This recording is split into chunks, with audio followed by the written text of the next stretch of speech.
अक्सर आपने सुना होगा कि नीतीश कुमार अपने पर किए गए हमले अपने दुश्मनों को कभी नहीं भूलते हैं। भारतीय जनता पार्टी के लिए भी ऐसी बातें कही जाती है कि वो भी नहीं भूलती है कि कौन उसके साथ अच्छा कर रहा है, कौन बुरा कर रहा है, और वक्त आने पर उनसे बदला लेती है।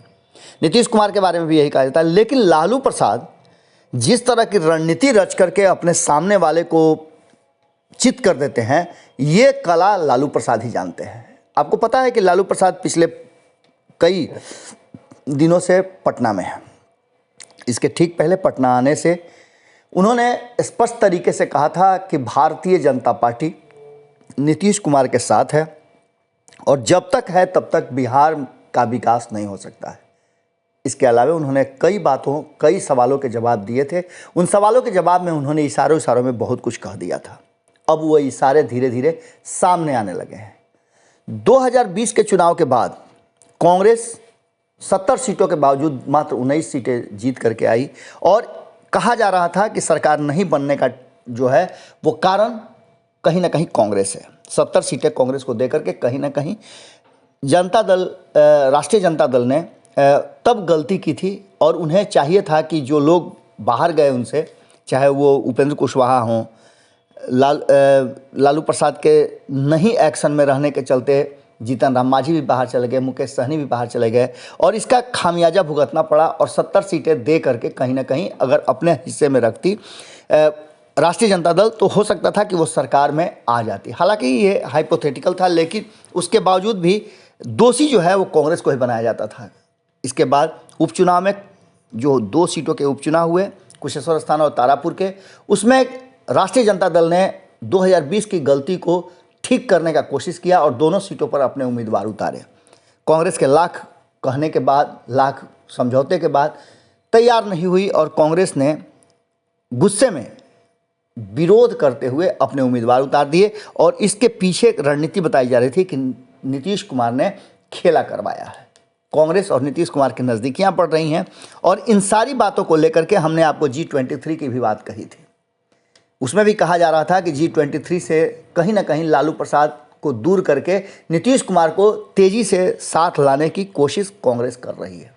अब इस पूरी योजना पर लालू प्रसाद ने जो रणनीति रची है, कहा यह जा रहा है कि जो तृणमूल कांग्रेस में कीर्ति आज़ाद और पवन वर्मा शामिल हुए हैं, इसके अलावा और भी कई नेता शामिल हुए हैं, उसकी रणनीति कहीं ना कहीं लालू प्रसाद ने रची है।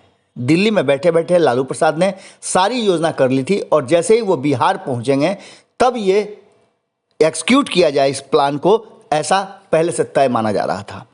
तृणमूल कांग्रेस प्रमुख ममता बनर्जी ने दिल्ली में मिशन के तहत अन्य दलों से नेताओं को पार्टी में अपने शामिल किया और ये सिलसिला अब तक जारी है। कई नेता जो भारतीय जनता पार्टी के भी वो शामिल होते गए हैं, लेकिन इन 2 नेताओं के, खास करके कहा जाए कीर्ति आज़ाद और इसके अलावे अशोक तंवर शामिल हुए, जदयू के पूर्व महासचिव पवन वर्मा भी शामिल हुए और ये सारे लोग कहीं ना कहीं किसी न किसी रूप में अपनी बड़ी हस्ती रखते हैं। पवन वर्मा तो नीतीश कुमार के कभी बहुत करीबी हुआ करते थे।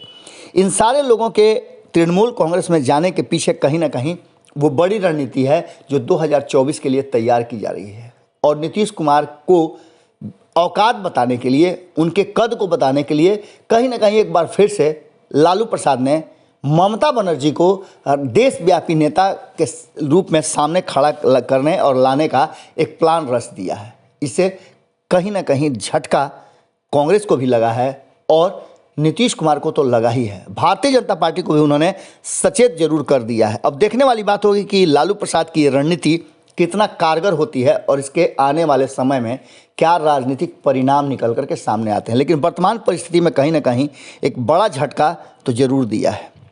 अब लालू प्रसाद इसके आगे क्या करेंगे उसका भी सबको इंतजार है। जुड़े रहिएगा भारत लाइव के साथ, खबरें लगातार जारी हैं। अगर ये वीडियो पसंद आई और वह बिहार के राजनीति और बिहारियत से सरोकार रखेनी तो सब्सक्राइब बटन दबा के चैनल के सब्सक्राइब कर ली। ओजे एगो घंटी बा, ओकरा बटन दबा देला से कुल सटीक और मारक खबर रुआ मुफ्त में मिल जाई। अगर रुआ पत्रकारिता के हमनी के नया प्रयोग में सहयोग कर चाहतानी तो ज्वाइन बटन दबा दी। पेटीएम नंबर नोट कर ली 9386816700। धन्यवाद।